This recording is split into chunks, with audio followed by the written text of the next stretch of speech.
Hello everyone, welcome to our YouTube channel. हमारा आज का सेशन अगेन मैराथन क्लास से रिलेटेड है, जहां हम लोग अप्रॉक्स 500 प्लस एमसीक्यूज डिस्कस करने वाले हैं related to MCom entrance exam. And already हमने मैराथन की 2 क्लासेस अपडेट की हुई हैं, जहां हमने 500 प्लस एमसीक्यूज डिस्कस किए हैं। हर एक एमसीक्यू हर एक यूनिवर्सिटी के लिए इक्वली रेलेवेंट है, चाहे आप प्रिपरेशन कर रहे हो सीयूईटी के लिए, दिल्ली यूनिवर्सिटी के लिए, Allahabad university, Lucknow university, Jamia, Orissa PET, किसी भी यूनिवर्सिटी के लिए आप प्रिपरेशन कर रहे हो तो ये सारे क्वेश्चंस आपके लिए रेलेवेंट है। रीजन बीइंग कि सारे क्वेश्चंस कॉमर्स सब्जेक्ट से ही रिलेटेड हैं। तो चलो फिर अपना आज का सेशन स्टार्ट करते हैं, जहां अगेन हम लोग 500 प्लस एमसीक्यूज पे डिस्कशन करने वाले हैं।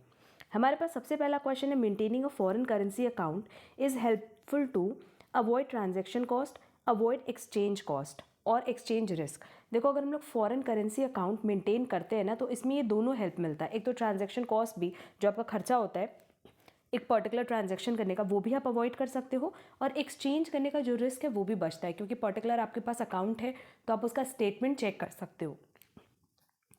तो करेक्ट आंसर होगा avoid both transaction cost as well as exchange risk. That is correct answer होगा C. Next, India's foreign exchange rate system is. अब फॉरेन एक्सचेंज रेट सिस्टम की बात करें, free float, managed float, fixed float और fixed target of band. जो India's foreign exchange rate system है ये managed float है। दैट इज करेक्ट आंसर होगा बी। और ये सब क्वेश्चन साथ ही साथ लर्न करते जाना। Hedging transaction is indicated by transactions in odd amounts, presentation of documentary support, frequency of such transactions और नन ऑफ द। देखो, हेजिंग ट्रांजैक्शन बेसिकली क्यों किया जाता है? हेजिंग ट्रांजैक्शन करने का रीज़न होता है सो दैट हम रिस्क ऑफ इकोनॉमिक लॉस को रिड्यूस कर सकें। वो इकोनॉमिक लॉस जो किसकी वजह से हो सकता है? Change in price, change in quantity, change in cash flow की वजह से जो रिस्क अराइज हो सकता है, उसको कम करने के लिए हम हेजिंग ट्रांजैक्शन करते हैं। दूसरा, कई बार क्या होता है कि जो करेंसी आप परचेज कर रहे हो उसके एक्सचेंज रेट में भी डिफरेंस आता है, तो उसकी वजह से भी आपको इकोनॉमिक लॉस हो सकता है। तो उस इकोनॉमिक लॉस से बचने के लिए हम पहले से ही हेजिंग ट्रांजैक्शन करके रखते हैं। क्लियर? तो इनमें से किसी भी गिवन ऑप्शन को देखें तो करेक्ट आंसर नहीं है। करेक्ट आंसर होगा D, none of the above. Next, the acronym SWIFT stands for. SWIFT का फुल फॉर्म है society for world wide interbank financial telecommunication, जो कि ऑप्शन सी में गिवन है। Next, indirect rate in foreign exchange means the rate quoted with the units of home currency kept fixed, the rate quoted with units of foreign currency kept fixed, the rate quoted in terms of a third currency। जब भी हम indirect rate की बात करेंगे इन foreign exchange, तो हमेशा याद रखना कि एक ऐसा रेट जो कि होम करेंसी की यूनिट्स में फिक्स किया गया है, उसी को हम कह रहे हैं indirect rate in foreign exchange, और ये ऑप्शन ए में दिया है।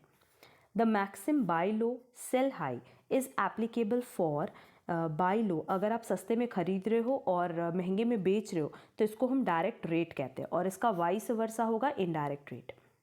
Next, India is facing continuous deficit in its balance of payment. आपका बैलेंस ऑफ पेमेंट क्या है? डेफिसिट, नेगेटिव है। In the foreign exchange market rupee is expected to. No doubt, अगर आपके रुपए की वैल्यू कम हो रही होगी, डेप्रिशिएट हो रही होगी, तभी तो आपका बैलेंस ऑफ पेमेंट डेफिसिट में है। तो करेक्ट आंसर होगा A, depreciate. Next, the effect of speculation on exchange rate is it causes violent fluctuations in exchange rate, it aggravates the market trends। देखो, स्पेकुलेशन की वजह से ये दोनों होता है, एक तो एक्सचेंज रेट भी फ्लक्चुएट होता है और मार्केट का जो ट्रेंड होता है वो भी फ्लक्चुएट होता है। तो करेक्ट आंसर होगा सी, आइदर ए, बी और both A and B.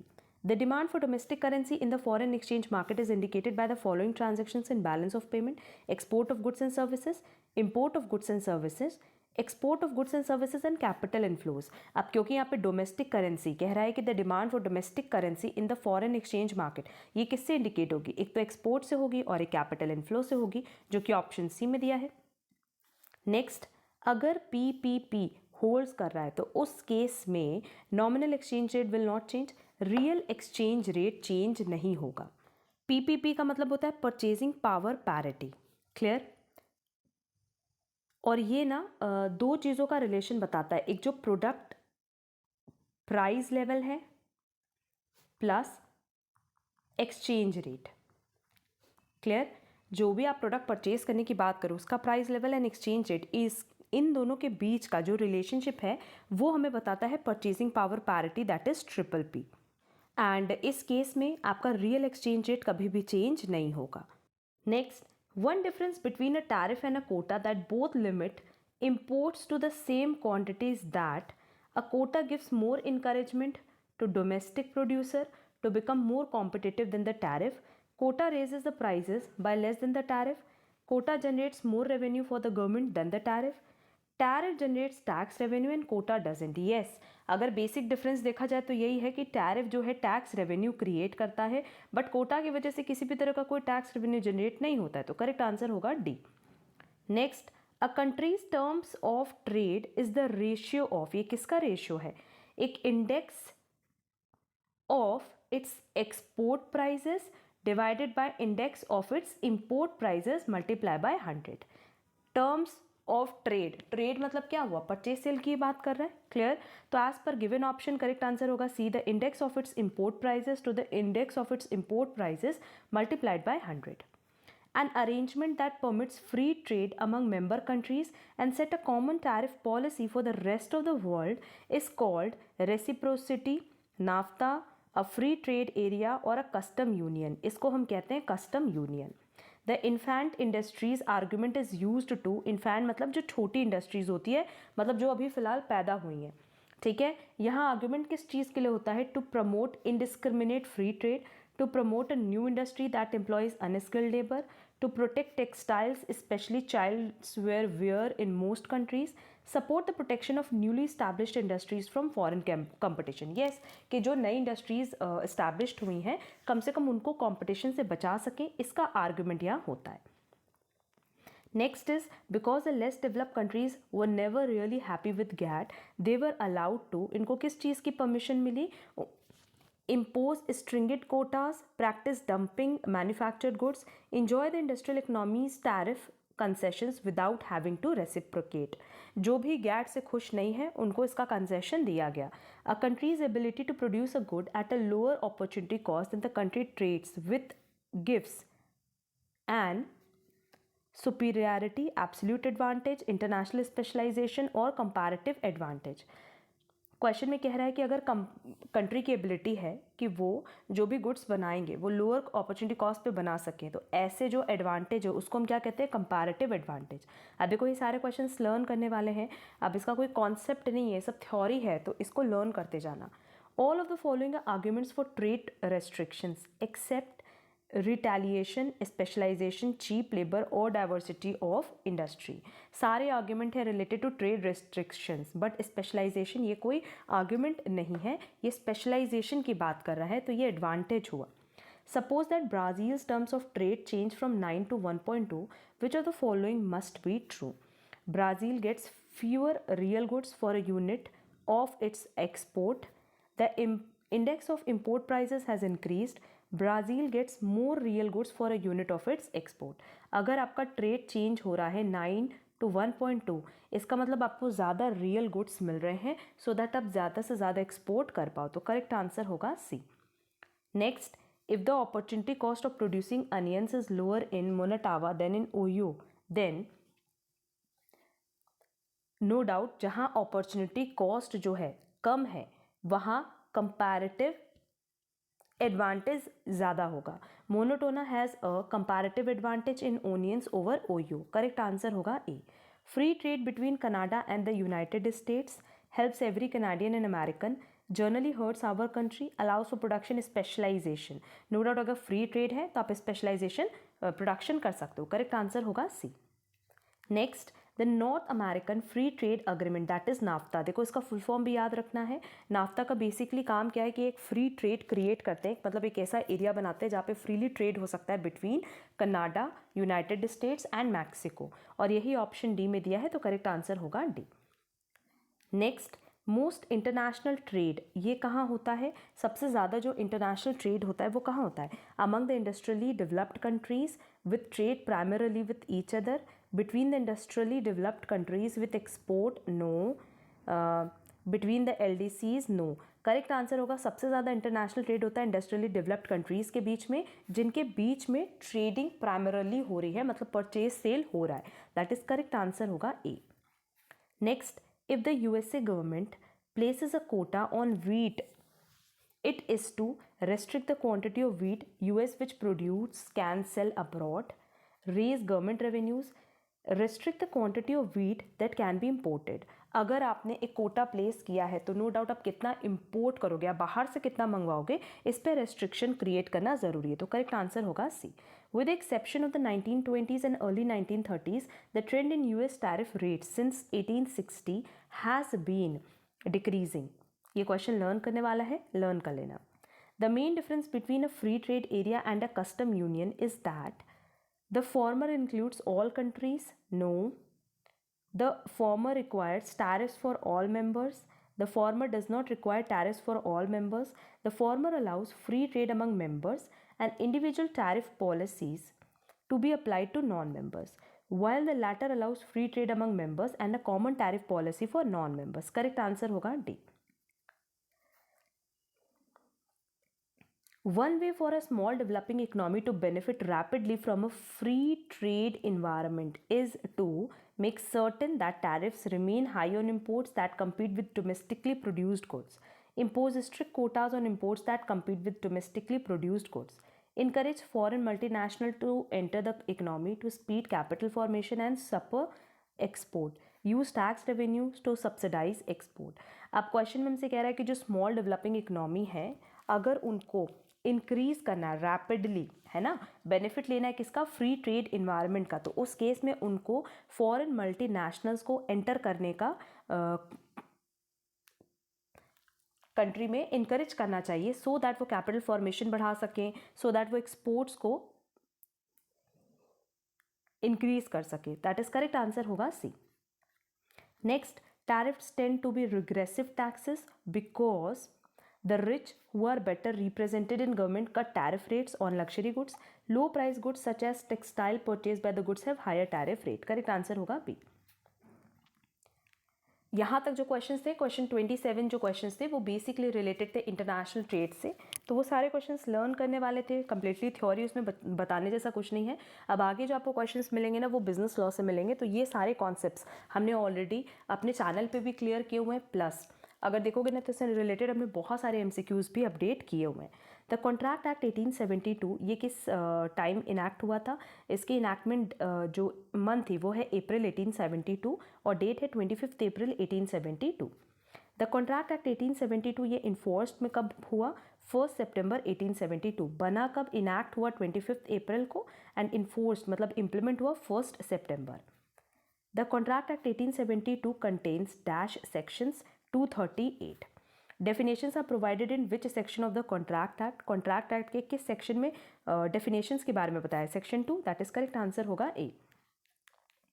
Next, when one person signifies to another his willingness to do or to abstain from doing anything with a view to obtaining the assent of that other person to such act or absistence, he is said to make a, अगर A B से कह रहा है कि हम आपके लिए एक पर्टिकुलर काम करेंगे, या अगर आप हमें पैसा दोगे तो हम एक पर्टिकुलर काम आपके लिए नहीं करेंगे, और ये जो आप ऑफर दे रहे हो ये ऑफर ही है ना या प्रपोजल है, ये आप सिर्फ इस इंटेंशन से दे रहे हो कि सामने वाला पार्टी आपके साथ कॉन्ट्रैक्ट में एंटर कर जाए, तो इस पूरे प्रोसेस को हम क्या कहते हैं, proposal. That is correct answer होगा ए। When the person to whom the proposal is made, जिस पर्सन को प्रपोजल मिला अगर उसने उसको एक्सेप्ट कर लिया तो वो बन गया promise. The person making the proposal, जो पर्सन प्रपोजल दे रहा है उसको हम लोग प्रॉमिसर कहते हैं या ऑफरर कहते हैं, और जिसको प्रपोजल दे रहा है वो होगा प्रॉमिसी या offeree. That is correct answer होगा बी।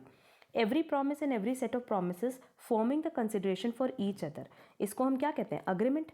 क्योंकि अगर आप कोई भी प्रॉमिस कर रहे हो एंड उसमें कंसिडरेशन भी है तो उसको हम अग्रीमेंट कहते हैं, और अगर उसकी इन्फोर्सिबिलिटी बाय लॉ है तो फिर हम उसको कॉन्ट्रैक्ट कहते हैं। Clear.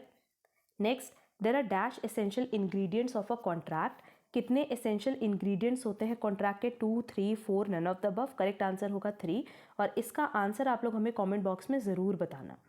The sale of goods act was enacted on, ये इनैक्ट हुआ था 15 मार्च 1930, एंड ये इन्फोर्स्ड में कब आया, 1 जुलाई 1930। The sale of goods act 1930, इसमें कितने सेक्शंस हैं, इसमें ओवरऑल 66 सेक्शंस हैं। Next, the sale of goods act 1930 ये किस पे बेस्ड है, US sale of goods act, English sale of goods act, Indian sale of goods act. Correct answer होगा English sale of goods act, क्योंकि जब goods act बना ना तो उसके पहले के उसके सारे सेक्शंस कहाँ कवर करते थे, कॉन्ट्रैक्ट एक्ट में। Section 2 the sale of good act is about definition. Again यहाँ पे भी अगर आप देखोगे तो सेक्शन 2 में डेफिनेशंस ही दी हुई है। As per section 2 subsection 1, a person who buys और अग्रीज टू बाई गुड्स, उसको हम क्या कहते हैं? Buyer. The voluntary transfer of possession from one person to another, अगर एक पर्सन दूसरे पर्सन को अपनी मर्जी से पजेशन मतलब दैट इज गुड्स की डिलीवरी ट्रांसफर कर रहा है. पजेशन मतलब क्या होता है? गुड्स ट्रांसफर करना. तो उसको हम क्या कहते हैं कि वो डिलीवरी दे रहा है. ओनरशिप की बात यहाँ नहीं हो रही है. Section 2 subsection dash of the sale of goods act 1930 में डिफाइन किया गया है गुड्स को. ये है 7. और ये सब हमने अपने सेशन में बताया हुआ है. जब हमने सेल ऑफ गुड्स एक्ट पे एमसीक्यूज डिस्कस किए थे तो वहाँ पे ये सारे पॉइंट्स हमने डिस्कस किए हैं. Next, as per section 2 subsection 7 every kind of movable property other than actionable claim and money is called goods. Next, future goods means goods to be manufactured और प्रोड्यूस्ड और acquired by the seller. Future goods का मतलब तो ये होता है ना कि आज आपने डिसाइड कर लिया कि आपको ऐसा गुड्स चाहिए एंड उसके बाद जैसे ही कॉन्ट्रैक्ट बन गया उसके बाद वो गुड्स बनेगा या प्रोड्यूस्ड होगा, खरीदा जाएगा, जो भी in future prescribe time after making of contract. Correct answer होगा B. As per section 2 subsection 8 the sale of goods act, insolvent means a person. Insolvent का मतलब होता है दिवालिया निकलना, मतलब जिसके पास अब इतने भी पैसे नहीं कि वो अपने डेट्स पे कर सके. वो ceases to pay his debts in the ordinary course of business और cannot pay his debt as they become due. Correct answer होगा सी, कि दोनों में से कोई भी ऑप्शन करेक्ट हो सकता है.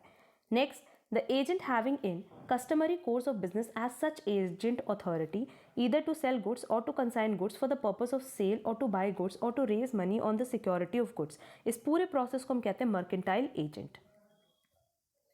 Next, as per section 2 subsection 12 of the sales of goods act, quality of goods include. Quality में क्या चीज़ें आती हैं? स्टेट ऑफ गुड्स भी आता है, कंडीशन ऑफ गुड्स भी आता है. करेक्ट आंसर होगा C, both A and B.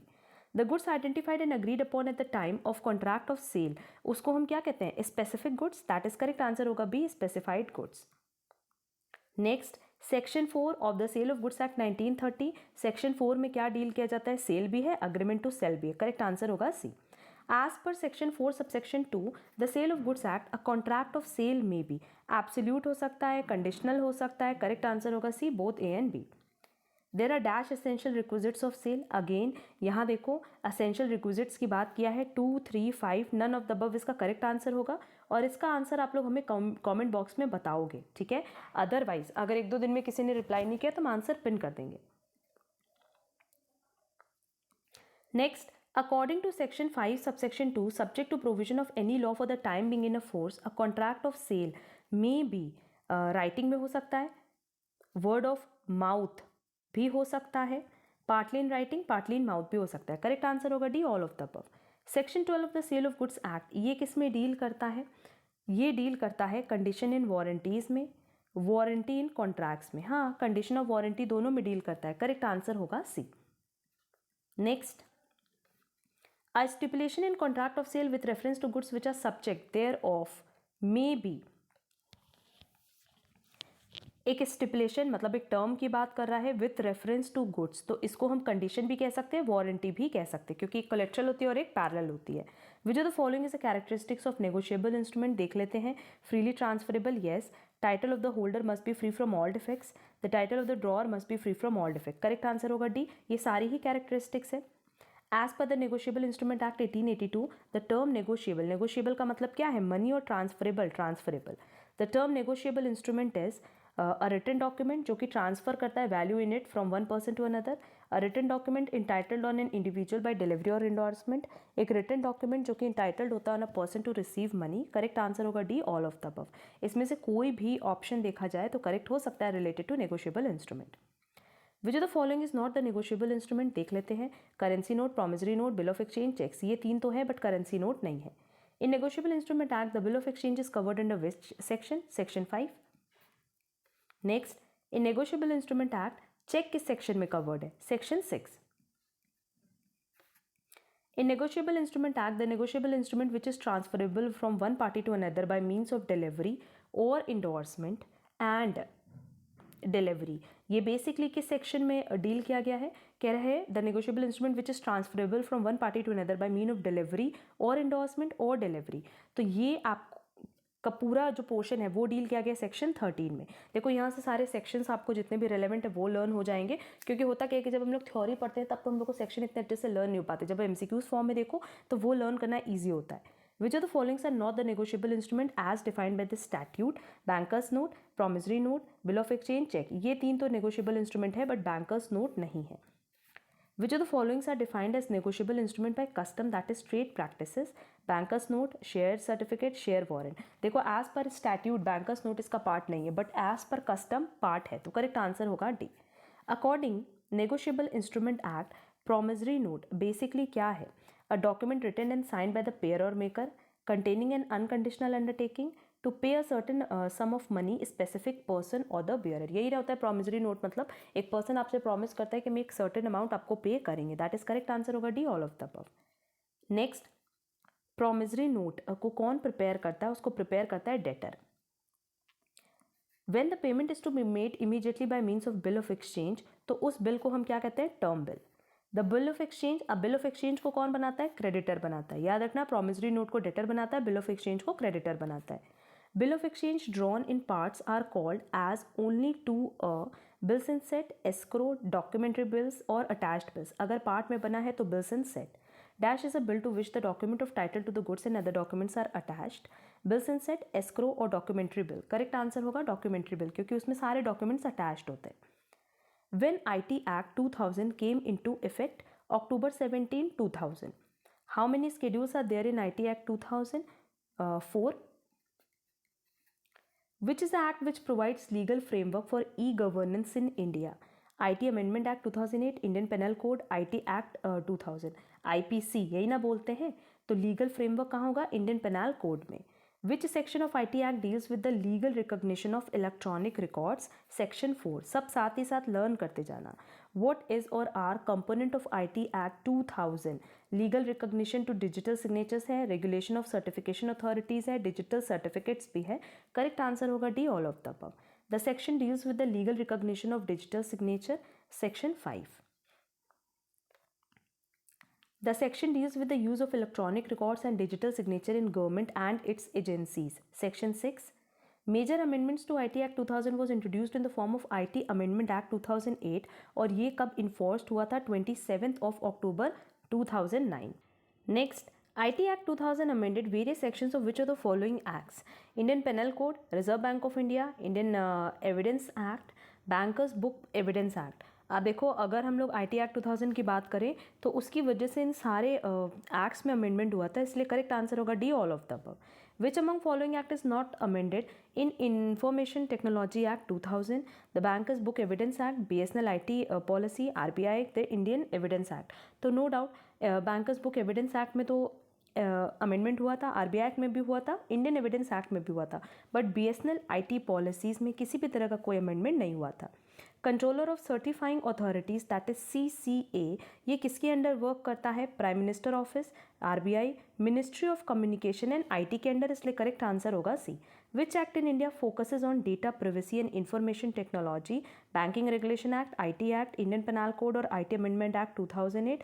Correct answer होगा D, IT amendment act 2008. Which section of IT Act deals with the appointment of controller of certifying authorities? Section 17. अब क्योंकि ये सब questions learn करने वाले हैं, इसलिए प्लीज़ साथ ही साथ लर्न करते जाना. Which section of IT Act 2000 deals with the punishment for cheating by impersonation by using computer resources? Correct answer होगा सेक्शन 66D. ये भी क्वेश्चन आया हुआ है, किसी न किसी यूनिवर्सिटी के क्वेश्चन पेपर में आया था. Next, the following punishment is mentioned in which section of IT Act 2000? 3 years of imprisonment and or 5 lakh rupees penalty for first conviction and 5 years of imprisonment and or 10 lakh rupees penalty अगर एक से ज़्यादा बार आप वही error करते हो तो. ये बताया गया है सेक्शन 67 में. Next, which section of IT Act deals with the hacking of computer systems and its penalties? Section 66. What is a punishment for hacking of computers? अगर कोई कंप्यूटर हैक कर रहा है तो उसको 3 साल की जेल होगी या 5 लाख की पेनल्टी लगेगी या दोनों लगेगा, तो करेक्ट आंसर होगा C. Next, which type of IT Act deals with cyber terrorism? Section 66F. Which section of IT Act was invalidated by Supreme Court of India? Section 66A. ये प्लीज़ सब learn कर लेना सारे sections. The date on which Supreme Court of India invalidated Section 66A of IT Act 2000. Correct answer होगा 24th of March 2015. Next, what is the punishment for identified theft in IT Act? Again ये याद करने वाला question है, 3 साल jail मिलेगी या 1 साल का पेनाल्टी या बोथ। करेक्ट आंसर होगा B. What is a penalty for destroying computer source code? Again 3 साल की जेल या 2 लाख रुपए पेनाल्टी या दोनों। तो करेक्ट आंसर होगा डी। जिनका भी IT एक्ट है कोर्स में, जिनके भी कोर्स में IT एक्ट से रिलेटेड पोर्शन कवर किया गया है, वो ये सारे के सारे क्वेश्चंस अच्छे से लर्न कर लेना। Next, what is the maximum penalty for damage to computer system, unauthorized access, download of data, infecting with virus, denial of access, etc. as per section 43, rupees 1 crores? Which section of IT Act 2000 propose a punishment of life imprisonment? Section 66F.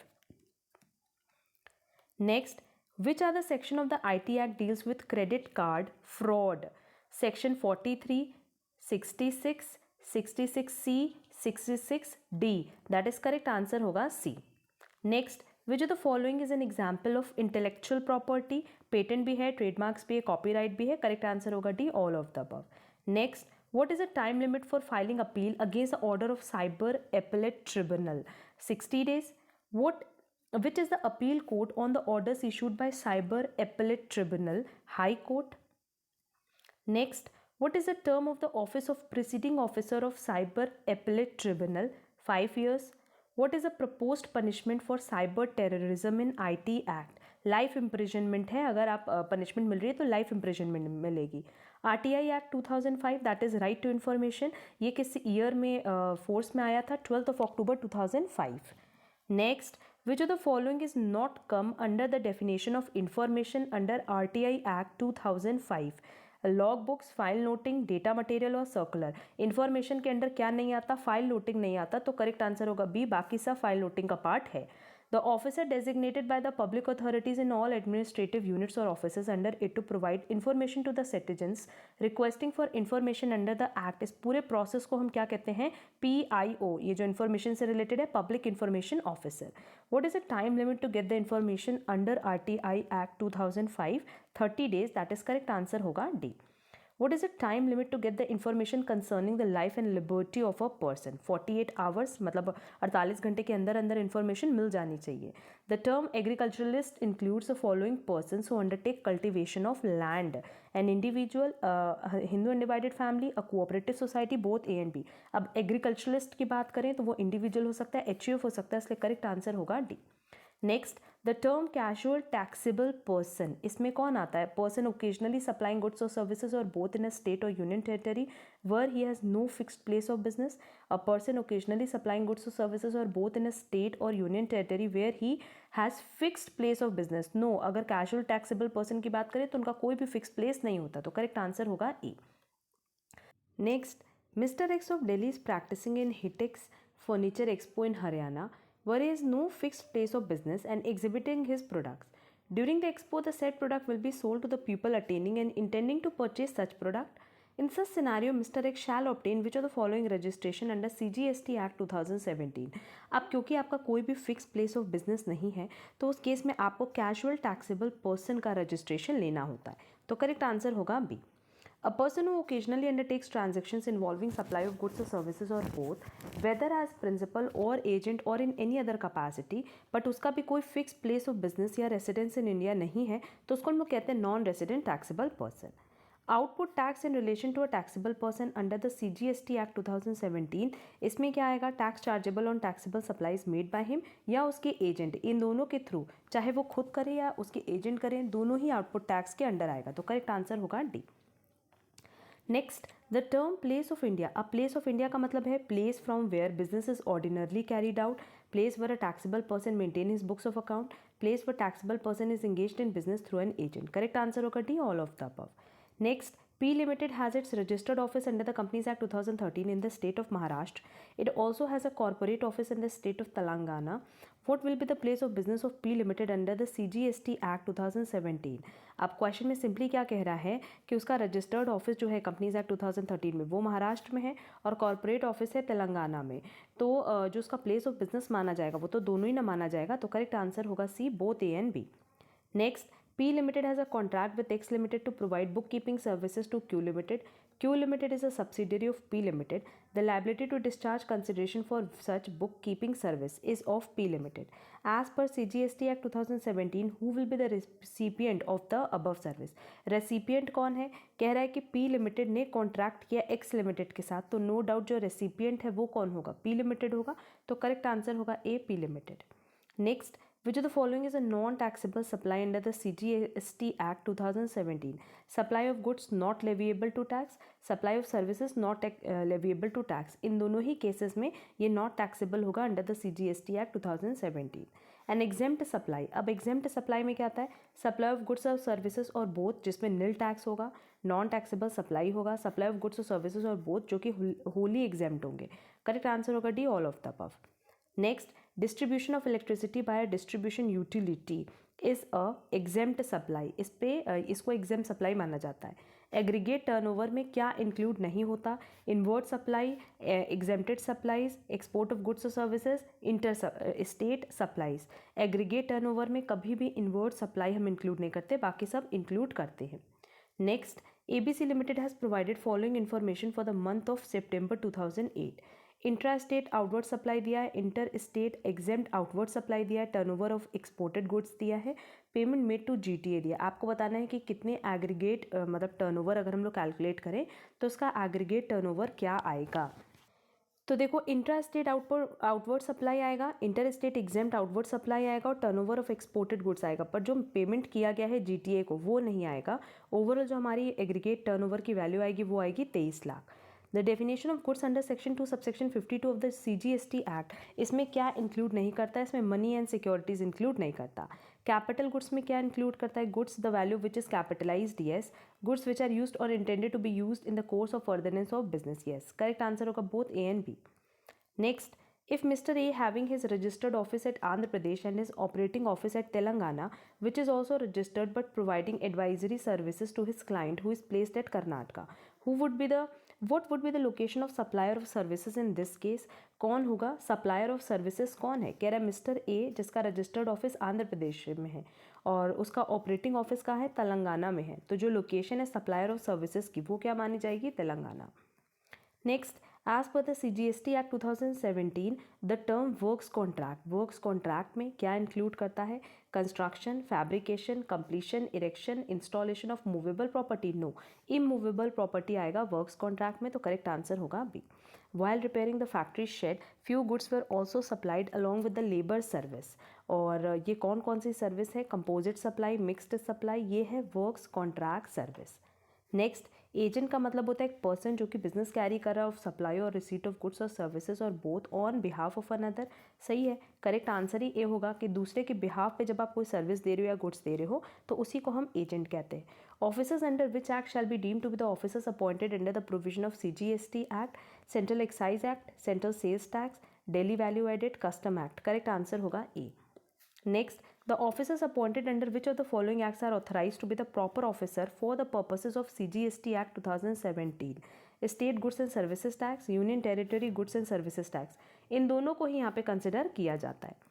The commissioner may, subject to such condition and limitation as may be specified in this behalf by him, delegate his power to. आप अपनी power किसको delegate करते हो? किसी भी officer को जो कि सबॉर्डिनेट है या जो सीनियर है. नो डाउट जो आपके अंडर में होगा दैट इज जो सबॉर्डिनेट होगा उसको आप डेलीगेट कर सकते हो. What are the different types of supplies covered under the scope of supply? Supplies made with consideration, without consideration.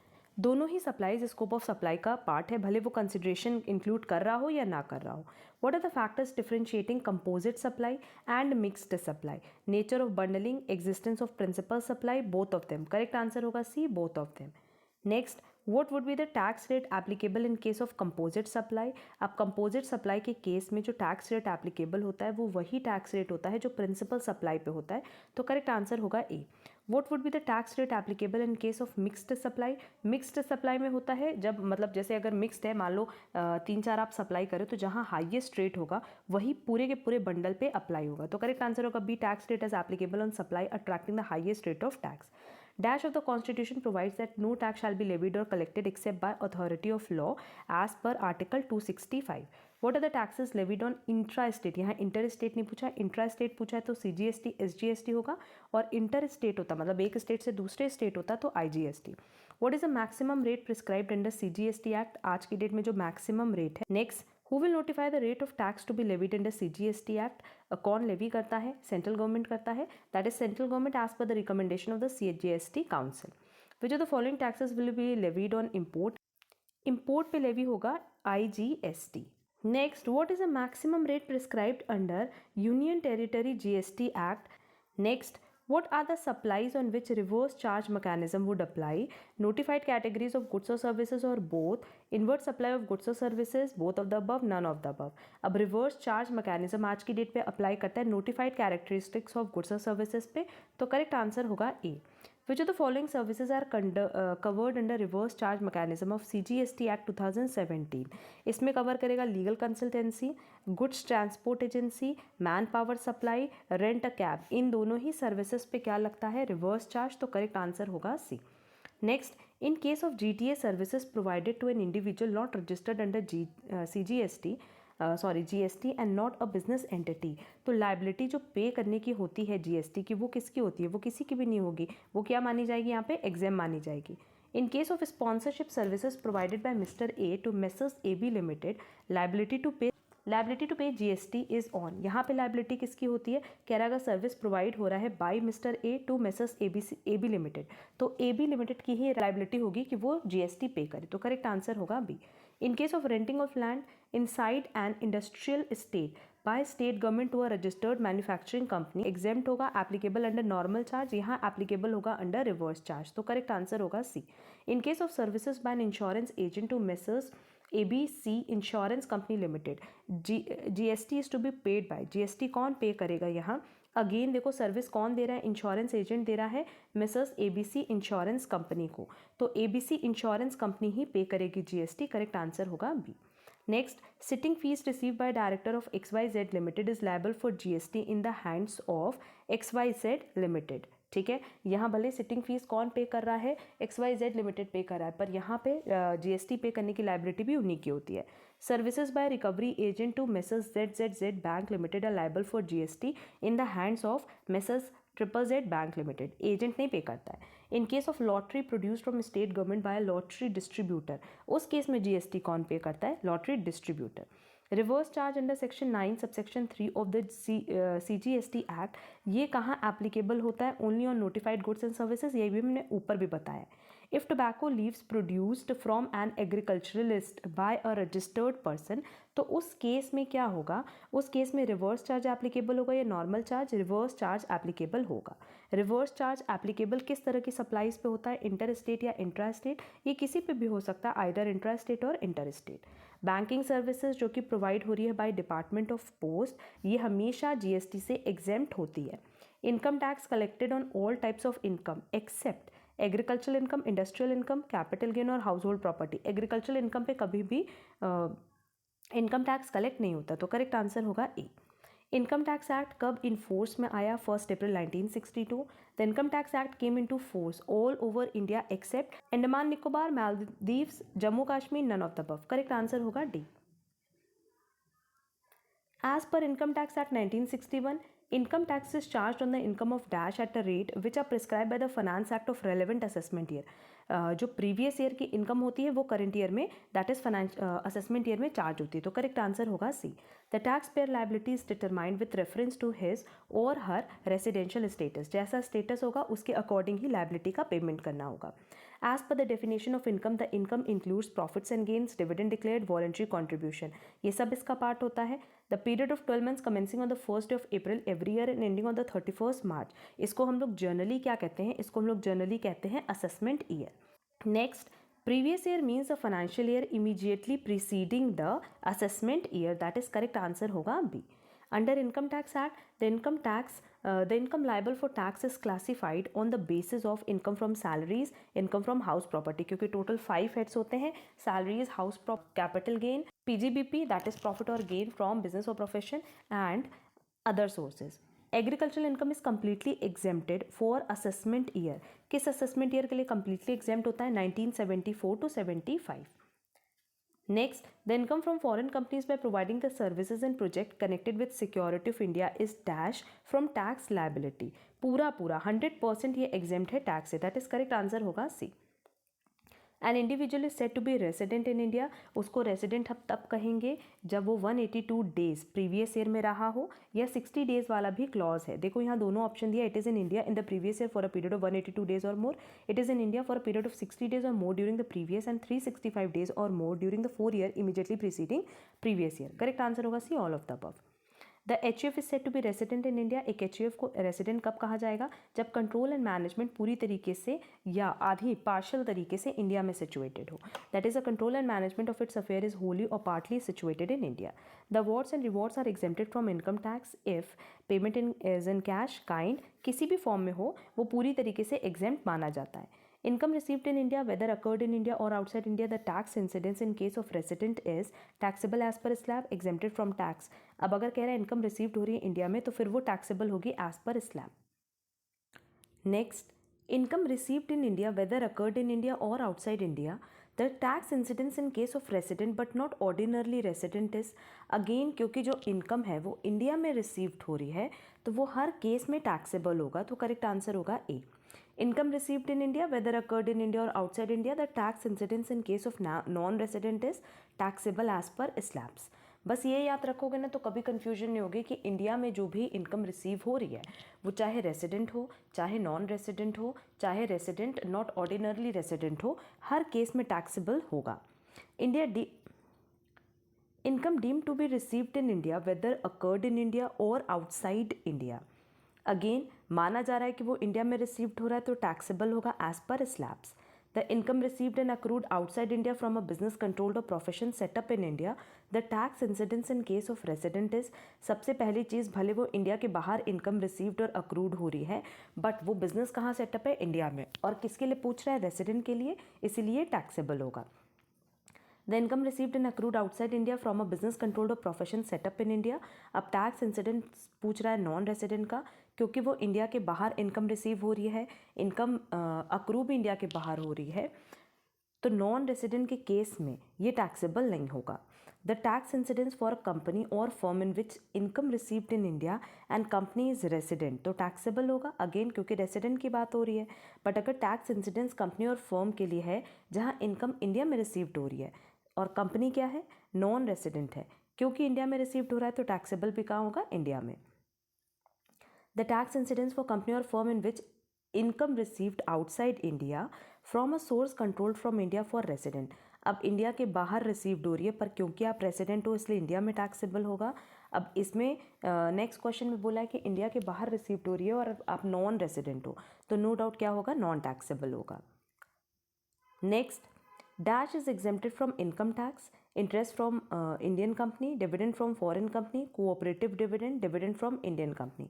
पहले जो डिविडेंड था इंडियन कंपनी से ये एग्जेम था इन the hands of share holder, है ना. कंपनी को इस पे पे करना होता था टैक्स, पर अब ऐसा नहीं है.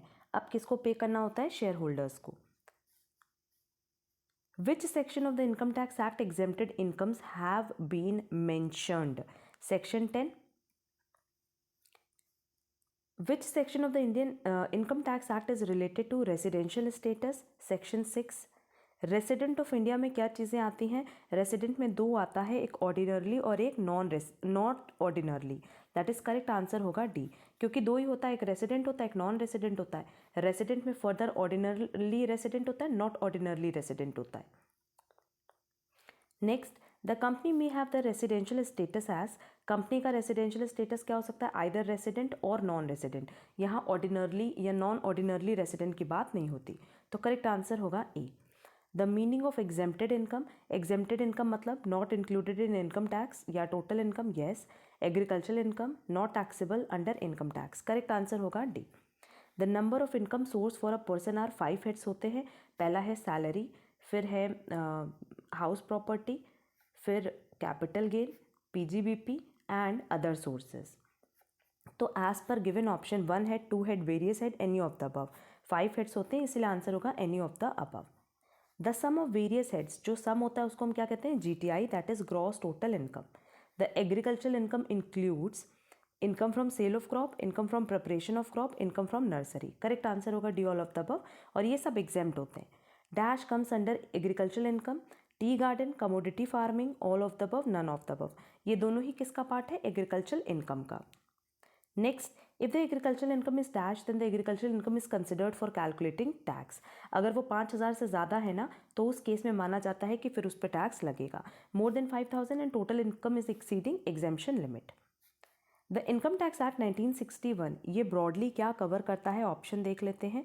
Basic charging income, rebates, relieves, income exempted from income tax, ये सब कवर करता है। तो करेक्ट आंसर होगा D all of the above. The capital gain is chargeable under which section of income tax act? Section 45।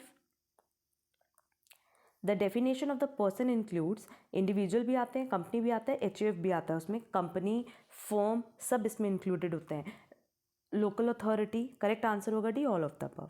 Next, any rent और revenue receive from land which is situated in India and is used for agricultural purpose, वो हमेशा क्या होता है? Exempt होता है from tax. That is correct answer होगा C, exempted from tax. Residential status of an assessee can be, residential status ना आपका हर एक असेसमेंट ईयर में अलग हो सकता है। Different for different previous year, the same assessment year, different for different assessment year, क्योंकि आप कभी 182 डेज रहोगे, कभी 60 डेज रहोगे, कभी नहीं भी रहोगे। The income of previous year is chargeable to tax in the immediately succeeding assessment year. जो भी प्रीवियस ईयर की इनकम होती है वो आप कहाँ टैक्सेबल करते हो? असेसमेंट ईयर में। Next, the interest on loan paid by the government of India to a non resident outside resident is in India. क्या कह रहा है? Interest on loan paid by the government of India, आपने government of India से loan लिया, उस पर interest pay किया, to a non resident outside India, ये कभी भी टैक्सेबल नहीं होगा। An individual is resident in ordinarily resident of India, दो कंडीशन पूरी करनी होती है। Person has been resident in India at least 2 out of 10 previous year immediately preceding the relevant previous year, and person been in India for a period of 730 days और more during 7 years immediately preceding the relevant previous year. दोनों ही additional condition पूरी करनी होती है। तो correct answer होगा C, all of the above. The resident HUF is ordinarily resident in India if he has been resident in India at least 2 years out of 10 previous year immediately. अब HUF के लिए यही एक particular condition है, तो correct answer होगा A. Basic condition will be for a person who leaves India for employment. Basic condition क्या है? कि कम, मतलब फर्स्ट कंडीशन पूरी करनी होती है कि कम से कम वो 182 डेज इंडिया में रहे हों।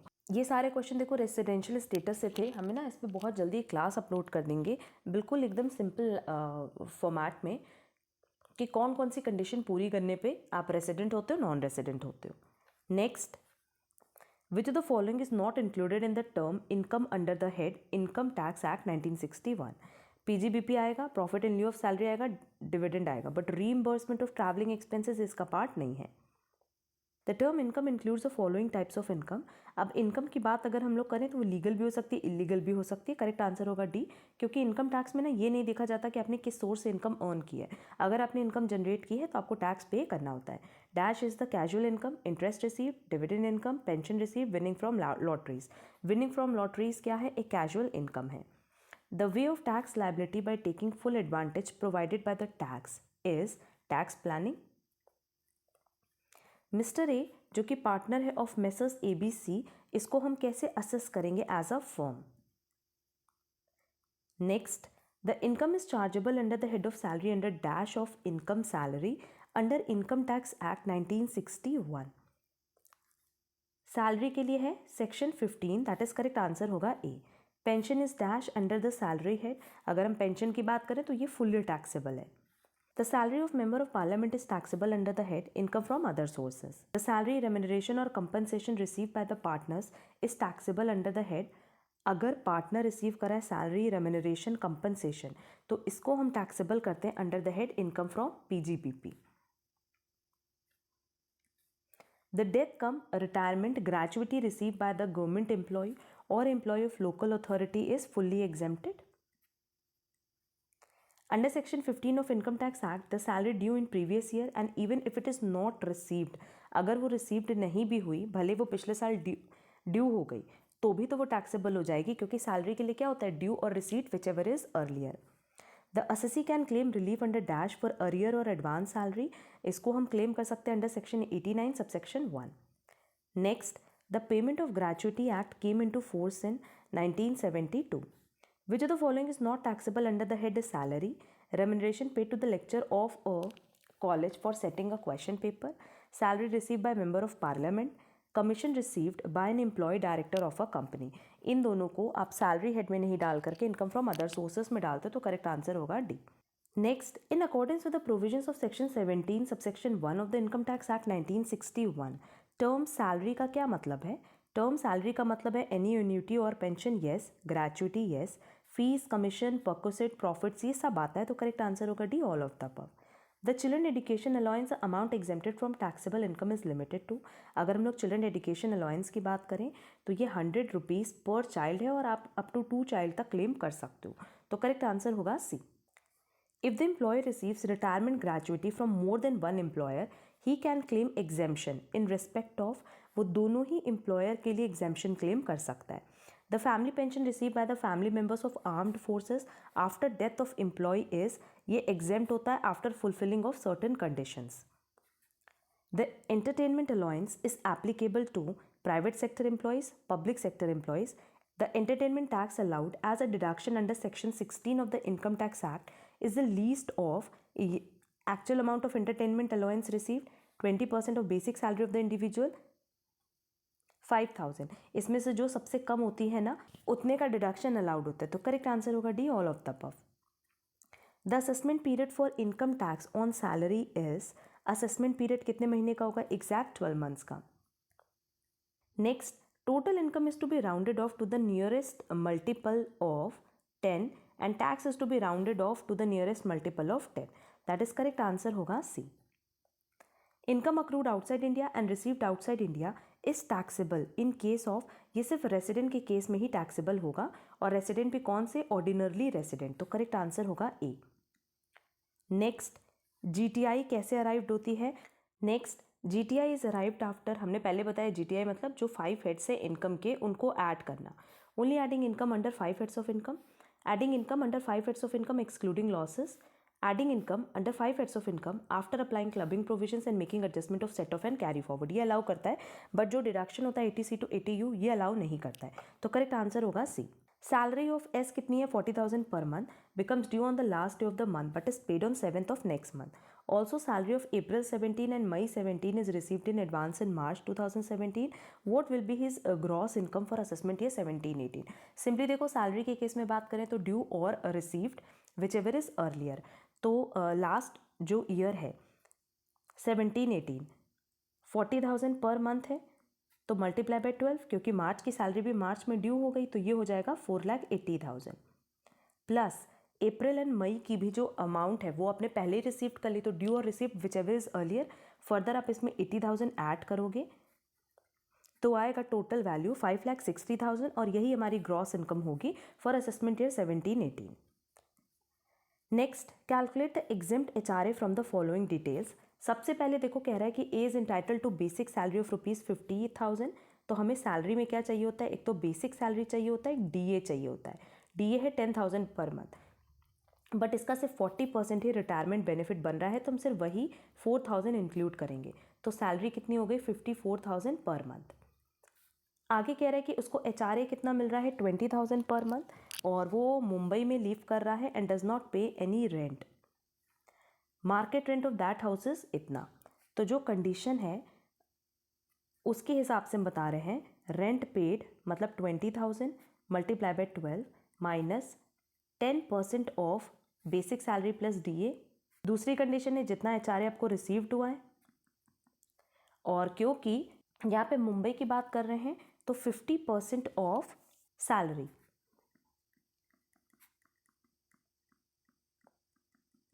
इसमें से जो भी लीस्ट ऑफ द फॉलोइंग होगा उसका आपको एग्जेम्पशन मिलेगा. देखो हमारे पास ये 3 वैल्यू आई कैलकुलेट करने पे तो जो लीस्ट ऑफ द फॉलोइंग है वो हमारा क्या होगा? एग्जेम्प्ट होगा एंड जो बैलेंस बचेगा क्योंकि 2,40,000 आपको HRA रिसीव्ड हो रहा है तो जो भी बैलेंस बचेगा वो टैक्सेबल होगा. तो आप एग्जेम्प्ट कितना कर सकते हो? 1,75,200. बस क्या है ना, HRA के कैलकुलेशन के लिए या किसी की भी कैलकुलेशन के लिए आप लोग को रूल पता होना चाहिए। रूल का सही एप्लीकेशन करोगे तो बहुत ईजिली आंसर आ जाएगा। Deduction under section 80C to 80U ये किससे ज़्यादा नहीं हो सकता, ये कभी भी GTI से ज़्यादा नहीं हो सकता। नेक्स्ट क्वेश्चन नंबर 228 कट कर देंगे। Next, the maximum limit for the claim of deduction under salary head contribution to certain pension fund of LIC or any other insurer is up to ₹1,50,000 क्योंकि 80C में उतना ही deduction allowed है। If an employ transfer second hand motor car to the employ तो उस केस में जो परक्विजिट है उसकी वैल्यू क्या होगी, actual cost less depreciation at the rate 20% for every completed year under SLM method.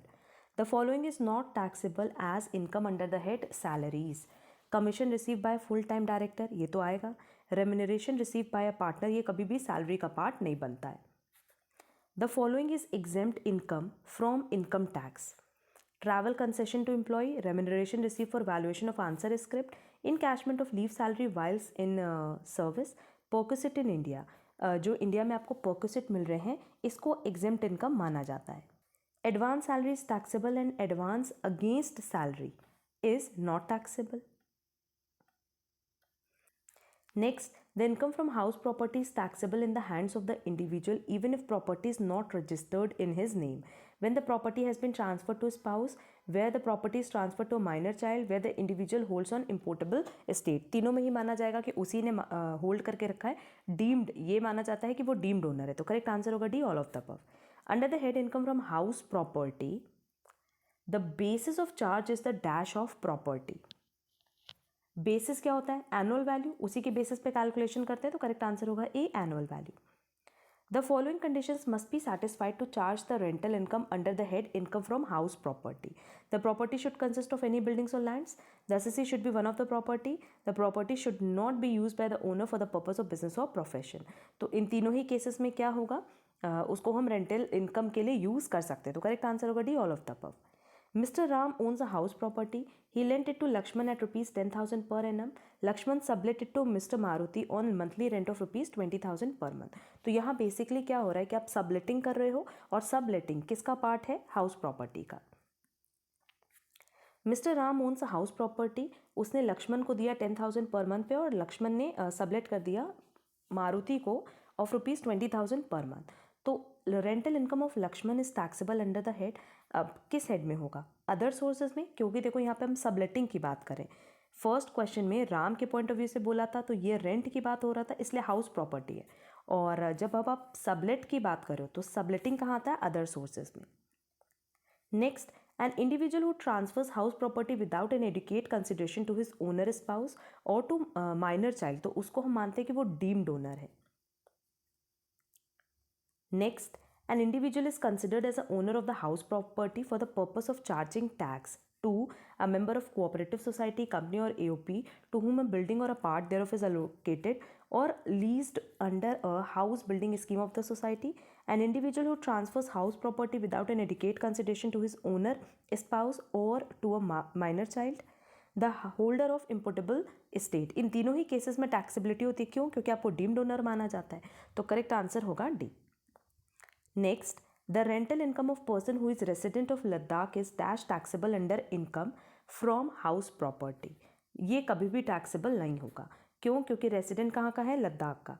If the individual using the property for the business और professional purpose, the income taxable under the head, किस head में होगा, income from PGBP, that is business और proprietorship. If the assessee let out the building or staff quarters to the employees of business, the rent collected from such employees is assessable as income from other sources.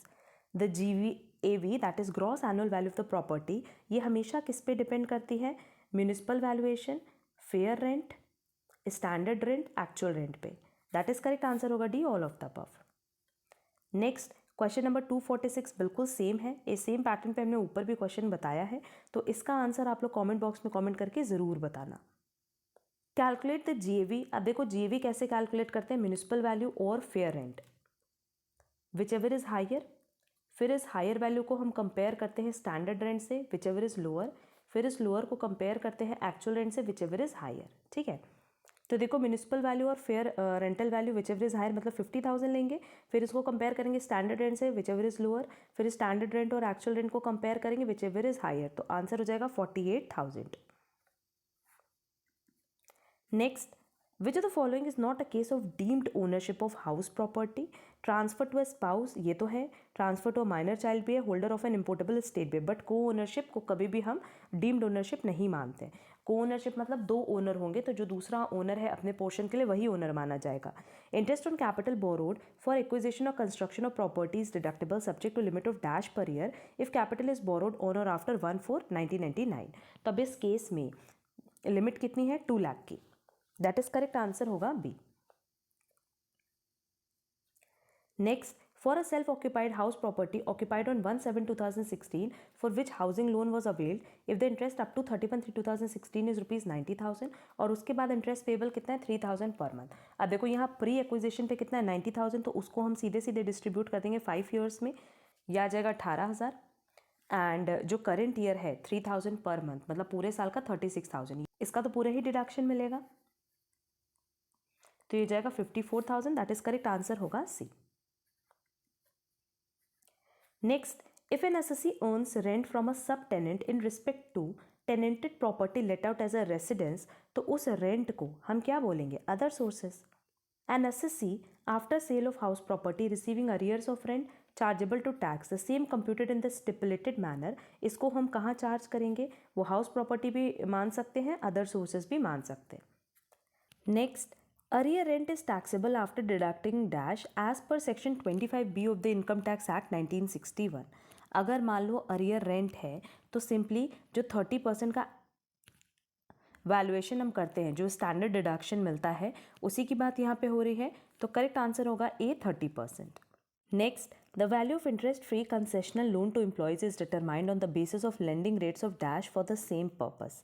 SBI, RBI, central government और state government, correct answer होगा D state government. Value of rent free accommodation in case of government employ, ये कहाँ तक taxable होता है? जितनी भी license fee government ने फिक्स की होगी उस लेवल तक, तो करेक्ट आंसर होगा सी।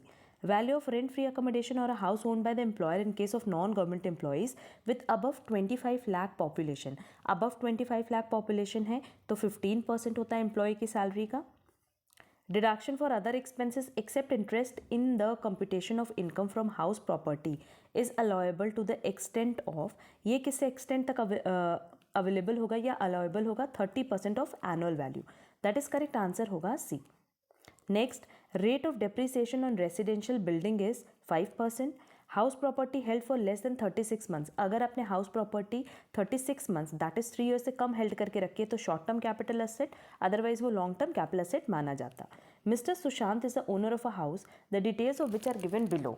अब देखो हमारे पास हाउस की वैल्यूएशन दी हुई है, आपको सिंपली क्या कैलकुलेट करना है? Annual value.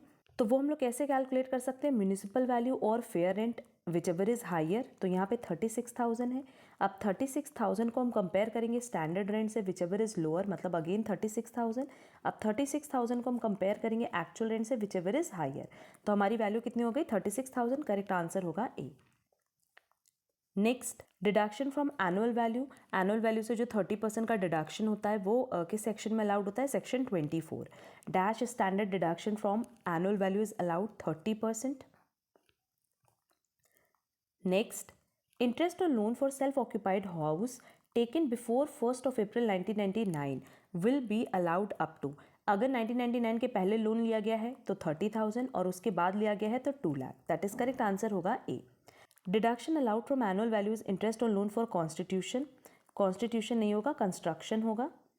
Interest on loan for repair, standard deduction, all of the above. Correct answer होगा D. An individual assessees can show maximum loss of dash from a self-occupied residential house property. वो maximum कितना loss show कर सकते हैं? 1,50,000. That is correct answer होगा A. The annual value has been defined under which section of Income Tax Act 1961? Section 23 subsection 1. That is correct answer होगा C. Next question cut कर देंगे, misprinting है. If fair rent is not given, then assume dash as fair rent. अगर question में fair rent नहीं दिया रहता है तो हम एक्चुअल रेंट को ही fair rent के बराबर मानते, तो करेक्ट आंसर होगा A. Next, rent received by original tenant from sub tenant is taxable under the head other sources. ये क्वेश्चन अभी ऊपर भी डिस्कस किया था. The net annual value of house let out is 1 lakh and actual amount spent by the assessee on repairs and insurance premium is 20,000.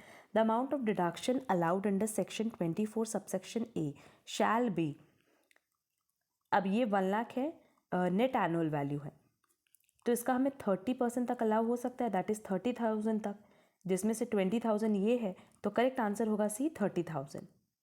Next, rent from house property let out by necessity to his employees when such letting is incidental to his main business will be chargeable to tax under head. किस head में ये taxable होगा? PGBP में. Clear? क्यों? क्योंकि आप main business के लिए इसको लेट आउट कर रहे हो, तो करेक्ट आंसर होगा ए. When annual value of one self-occupied house is nil, the assessees will be entitled to the standard deduction of nil. जब आपकी वैल्यू जीरो है तो स्टैंडर्ड डिडक्शन भी तो जीरो ही होगा. Gross annual value shall be higher of expected rent or actual rent whichever is higher. That is correct answer होगा C. Income from property held under trust for charitable or religious purpose, ये हमेशा exempt होता है tax से. That is correct answer होगा A. The assessees let on hire machinery, plant or furniture belonging to him, and also building and the letting of the building is inseparable from the letting of the said machinery, plant and furniture. The income from such letting is chargeable to tax under the head income from business, capital gain, other sources या PGBP. आप कह रहे हैं यहाँ पे assessee late करा है higher machinery, plant और फर्नीचर को, जो कि उससे रिलेटेड है, और अपनी बिल्डिंग को भी लेट आउट कर रहा है जो कि इनसेपरेबल है प्लांट एंड फर्नीचर से. ठीक है, तो ये जो भी इनकम वो जनरेट कर रहा है, वो किस तरह की इनकम जनरेट कर रहा है? अदर सोर्सेज, क्योंकि वहाँ बिल्डिंग के साथ साथ वो मशीन, प्लांट, फर्नीचर सब कुछ लेट आउट कर रहा है. Next, for computation of GAV if actual rent is more than the expected rent, तो फिर हम लोग क्या करते हैं? हम लोग एक्चुअल रेंट को ही ग्रॉस एनुअल वैल्यू कंसिडर करते हैं. तो करेक्ट आंसर होगा A. Under the income tax act 1961 depreciation on machinery, ये हमेशा किस पे चार्ज होगा? परचेज प्राइस पे, WDV पे, market price of the machinery. Correct answer होगा C. The depreciation allowance is charged of WDV on intangible asset at the rate of 25%. Next, if an asset is put to use for less then 180 days in the previous year, तो उस केस में depreciation आधा हो जाता है, that is 50%. जो भी रेट होगा ना उसका 50% ही आप अप्लाई करोगे. Next, deduction for bad debt is allowed to assessees carrying on business in the year in which the debt is dash as bad. जिस साल उसको रिटन डाउन किया गया उसी साल हम उसको रिकॉर्ड करेंगे. तो करेक्ट आंसर होगा B, written basis. Under section 44AB specified date का क्या मतलब होता है? स्पेसिफाइड डेट का मतलब होता है 30th September. That is correct answer होगा C. Next, income chargeable under the head PGBP is covered under which section? ये कवर्ड होता है सेक्शन 28 में. The revenue expenditure on research incurred by the assessee himself is allowed for deduction only if, सिर्फ और सिर्फ तभी allow होगा जब वो बिजनेस से रिलेटेड होगा. करेक्ट आंसर होगा A, research is related to business only. Next, the income charged under the head business or profession are the profit and gain of any business or profession which was carried on by the assessee at any time during the previous year, export incentives available to the exporters under any scheme of government, any compensation or other payment due or to received by any person specified by the section 28(2). ये सारी income chargeable है under the head PGBP. The depreciation on the asset in case of new plant and machinery is depreciation sum equal to 20% of the actual cost of new plant and machinery. Yes, जो भी नई plant and machinery होगी उसका 20% depreciation charge होगा. तो correct answer होगा A. If the asset is put to use for less than 180 days in the year in which it is acquired, जिस साल खरीदा गया, अगर उस साल उसको 180 days से कम यूज़ किया गया, तो जो भी रेट होगा उसका आधा कर दोगे, दैट इज 50% अप्लाई करोगे. तो करेक्ट आंसर होगा D. If the assets falling within a block of asset is acquired during the previous year and it is put to use for a period of less than 180 days, again तो हमारा depreciation rate क्या होगा? Restrict हो जाएगा up to 50%. The depreciation is allowable expenditure subject to the asset must be tangible asset, the asset is used for the business purpose and the assessee is the owner of the asset. Correct answer होगा D. इन तीनों case के पूरा होने पे ही आपको depreciation allow होगा as expenditure. Profits of rupees 2 lakh are earned from a business in USA which is controlled in India. Half of the profit is being received in India. How much amount is taxable in India of a non-resident individual? क्योंकि आप non-resident individual हो तो जितना आपने India में लाए उतना ही taxable होगा इंडिया में. करेक्ट आंसर होगा सी. Which of the following income is not chargeable as income of business or profession? PGBP तो होगा. Income derived by a trade professional होगा. Income from the activity of owning and maintaining race horse. ये तो other sources है तो correct answer होगा C. If any expenditure is incurred by an Indian company wholly and exclusively for the purpose of amalgamation or demerger, तो इस खर्चे को हम लोग क्या कहते हैं? Not allowable as a deduction, fully deductible as a revenue expenditure, not deductible but is eligible to be treated as an intangible asset, allowed as a deduction over 5 successive previous year. Correct answer होगा D. Next, the transfer of old movable assets will be tax free अगर उसको use किया जा रहा है 10 years तक के लिए. तो करेक्ट आंसर होगा C. The rate of depreciation on machinery is allowed up to 15%. Section 45 of the income tax act 1961 ये किससे रिलेटेड है? कैपिटल गेन से. Section 28 to 44D of income tax act 1961 ये रिलेटेड है पीजीबीपी से. That is correct answer होगा B. If any sum of money, the aggregate value which exceeds 50,000 rupees is received without consideration by an individual or HUF in any previous year from any person or person on or after the first day of April 2006 but before 1st October 2009, तो पूरी सम कहाँ taxable होगी? Other sources में taxable होगी. क्यों? क्योंकि जो amount है वो 50,000 से ज़्यादा है. तो करेक्ट आंसर होगा A. If a money gift is receive from dash it is not taxable under any head. किसी भी रिलेटिव से मिल रहा है, on the occasion of the marriage मिल रहा है, किसी भी विल में या इनहेरिटेंस में मिल रहा है, तो क्योंकि वो गिफ्ट है तो उस पर कोई टैक्सेबिलिटी नहीं होगी. तो करेक्ट आंसर होगा D. If a next the provision relating to clubbing of income where transfer of income is done without transferring the asset, ये किस सेक्शन में दिया है? Section 60. Next, the income from the asset would be taxable in the hands of the transferor if the taxpayer owns an asset. Yes. The ownership of asset is not transferred by him. Yes. The income from the asset is transferred to any person under a settlement or agreement. इन तीनों ही case के fulfil होने पे जो income आ रही है asset से वो taxable होगी इन the hands of the transfer. Next, focus on social environment, ये किससे रिलेटेड है? Unity of command, human relation, unity of direction. अब यूनिटी ऑफ कमांड और यूनिटी ऑफ डायरेक्शन तो इस पे है कि जो हमारे ऑर्गेनाइजेशन में एम्प्लॉयज़ हैं, सबॉर्डिनेट्स हैं, उनके साथ मैनेजर का कैसे रिलेशन होगा, है ना. और क्योंकि सोशल एनवायरनमेंट की बात कर रहे हैं तो इसका करेक्ट आंसर होगा B, human relations. Which of the following does not fall with the jurisdiction of MRTP Commission? Prevention of monopolistic trade practices, restrictive trade practices or unfair trade practices, regulation of combination. Correct answer होगा B, restrictive, preventive of restrictive trade practices. Next, which of the following is not a part of the economic environment of business? Competitive environment है, economic system भी है, changes in patent law भी है. तो correct answer होगा D, none of these, कि यहाँ कोई भी ऐसा ऑप्शन नहीं है जो इकोनॉमिक इन्वायरमेंट का पार्ट ना हो. लीज फायर पॉलिसी मतलब क्या होता है? सिंपली कैपिटलिस्ट इकोनॉमी, कि जो आपका कंज्यूमर बोलेगा आप उसको बना करके दोगे. Relaxing the restrictions and controls imposed on business and industry, इसका क्या मतलब होता है? इसका मतलब है liberalisation. A variable such as activity that causes cost over a given time is cost driver, cost behavior, cost center. Cost behavior, और इस पे हमने डिटेल डिस्कशन क्लास अपने सेशन पे डाली हुई है. The concept of budget that requires all levels to work from scratch is flexible budget, total budget, master budget और zero base budget. हम लोग चाहते हैं कि बिल्कुल स्क्रैच, जीरो लेवल से काम हो, तो उसको हम कहते हैं zero base budget. Next, accounting standard on the effects of change in foreign exchange rate is accounting standard 11. Land is not depreciable asset because land क्या कभी भी डेप्रिशिएट हो सकता है? नहीं हो सकता है. कभी भी उसकी वैल्यू कम नहीं हो सकती. Its value always increases. There is no maintenance required. Life of land is unlimited. None of the above. Correct answer होगा कि जो लैंड की लाइफ है वो अनलिमिटेड होती है, इसीलिए वो कभी भी डेप्रिशिएट नहीं होता. If the amount claimed by consumer as compensation is ₹89 lakhs, तो ये जो केस है ये कंज्यूमर प्रोटेक्शन एक्ट में कहाँ जाएगा? National consumer dispute redressal commission में. दैट इज करेक्ट आंसर होगा C. Next, the elasticity of demand for luxury goods. Luxury goods के लिए हमेशा ईडी इज ग्रेटर देन 1 होता है, तो करेक्ट आंसर होगा मोर देन 1. अब देखो इलास्टिसिटी ऑफ डिमांड भी एग्जाम पॉइंट ऑफ व्यू से बहुत रेलेवेंट है, इसलिए इस पर भी हमने डिटेल डिस्कशन क्लासेस डाली है.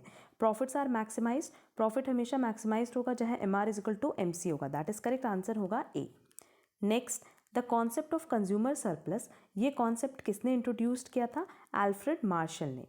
इन law variable proportion, initially when MP rises, starting में जब एमपी राइज होता है तो टीपी भी राइज होता है राइजिंग रेट से, दैट इज करेक्ट आंसर होगा B. Next, which one of the following statement is correct? Monopolist charges the maximum possible price. It always makes profit. It operates on an inelastic demand curve. None of the above. Correct answer होगा कि monopolist हमेशा कोशिश करता है कि maximum possible price charge करे, इसीलिए इस मार्केट में ना प्राइस डिस्क्रिमिनेशन भी पॉसिबल होता है। Next, the central processing unit that is CPU of a computer, इसमें क्या क्या चीज़ें आती हैं? Input output processing, control unit, primary storage, secondary storage, control unit, ALU, primary storage, none of the. इसका करेक्ट आंसर होगा C. Next, if the sample size increases, अगर sample size बढ़ेगा ना तो सैम्पलिंग एरर उससे कम हो जाएगा। Goodness of fit of a distribution, ये किससे टेस्ट होता है? ये हमेशा टेस्ट होता है F टेस्ट से। Probability of rejecting the null hypothesis when it is true, तो इसको हम कहते हैं type 1 error. Next, standard error of mean, ये किसके थ्रू डिफाइंड होता है? ये हमने पहले भी बताया है, standard deviation of the sampling distribution of mean.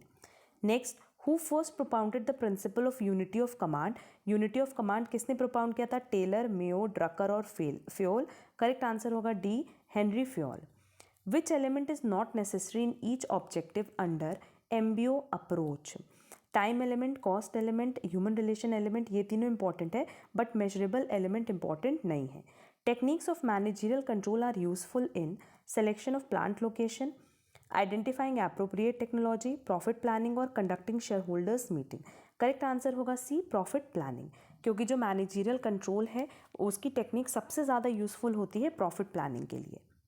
Next, the function of attracting, acquiring, retaining, developing human resources in an organization, इस प्रोसेस को हम लोग क्या कहते हैं? Recruitment. In terms of Blake Mouton's managerial grid approach, a production oriented leader will be one जो क्या adopt करते हैं?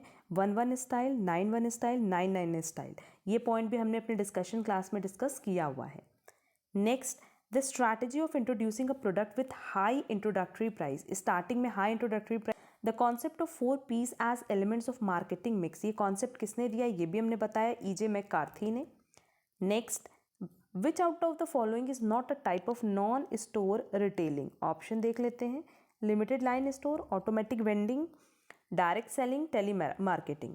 अब देखो बोला नॉन स्टोर रिटेलिंग का पार्ट है, इसमें से कौन सा नहीं है? लिमिटेड लाइन स्टोर नहीं है, बाकी सारे के सारे माने जाते हैं। A product line strategy wherein a company adds a higher priced product to a line in order to attract a broader market which helps the sale of its existing lower priced product। इस पूरे process को हम कहते हैं trading up, trading down, life cycle extension और product life line extension.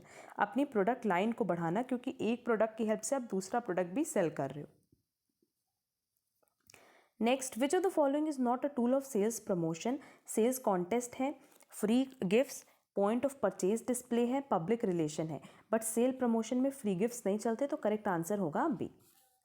Next, use of fixed interest securities in the capital structure is called, ये financial leverage का part है, तो करेक्ट आंसर होगा बी, क्योंकि इंटरेस्ट सिक्योरिटीज कहाँ आती है? फाइनेंशियल लीवरेज में। अगर एनपीवी पॉजिटिव है तो उस केस में IRR भी हमेशा पॉजिटिव होगा। Long term loans from the public is called, अगर आप लॉन्ग टर्म लोन ले रहे हो तो उसको डिबेंचर, शेयर, पब्लिक डिपॉजिट या रिटेन्ड अर्निंग कहेंगे, उसको कहेंगे debentures, that is correct answer होगा ए। सेंसिटिविटी एनालिसिस, ये कौन परफॉर्म करता है? Ascertain risk, determine profitability, build scenario for risk profile. Correct answer होगा C, risk. Next, right shares enjoy preferential rights with regard to, जो right shares होते हैं, दो तरह के शेयर्स होते हैं ना, एक बोनस शेयर और एक राइट शेयर। तो राइट शेयर को क्या बेनिफिट मिलता है? Payment of dividend, payment of retained earning. उनको बेनिफिट मिलता है पेमेंट ऑफ रिटेन्ड अर्निंग का, कि रिटेन्ड अर्निंग के पहले उनको राइट मिलता है, तो करेक्ट आंसर होगा B. Next, the industrial dispute act 1947 provides the following industrial relation machinery for resolution of conflict except conciliation, arbitration, negotiation और एजुडिकेशन। करेक्ट आंसर होगा D, adjudication. Job evaluation is a technique जिसका क्या aim होता है? Establishing fair and equitable pay structure, analysing requirement of updating technology, assessing safety requirement of jobs और improving productivity. अब क्योंकि job evaluation की बात करें तो ये प्रोडक्टिविटी को इम्प्रूव करने में हेल्प करता है, तो करेक्ट आंसर होगा D. Induction is an integral part of, induction basically किसमें आता है, सिलेक्शन में, तो करेक्ट आंसर होगा B. PIP test seeks to measure personality, interest and preference, that is correct answer होगा B. The government of India introduce the workers participation in management bill in parliament, किस year में इसको introduce किया गया था, 1990 में। Next, the features of commercial papers are, option देखते हैं, it is an unsecured money market instrument issued in the form of promissory note. The highly rated corporate borrowers can raise short-term funds through this instrument. It is an additional instrument to the investing community. Correct answer होगा D कि ये सारे के सारे features हैं commercial paper के। Banking ombudsman may reject the complain, ये किन की कंप्लेन रिजेक्ट कर सकते हैं, immediately after receipt, after hearing both parties, किसी भी स्टेज पे ये चाहे ना तो ये कंप्लेन को रिजेक्ट कर सकते हैं। Which of the following entities provide takeout finance to banks engaged in financing of infrastructure projects? Option देखते हैं, ICICI, SIDBI, IDFC और RBI। करेक्ट आंसर होगा सी, टेकआउट फाइनेंस कहाँ होता है, IDFC में। Currency chest balance will be periodically verified bye, उसको कौन स्टार्टिंग में वेरीफाई करता है, बैंक्स ओन ऑफिशियल, पहले खुद बैंक के जो ऑफिशियल्स होते हैं वो उसको वेरीफाई करते हैं।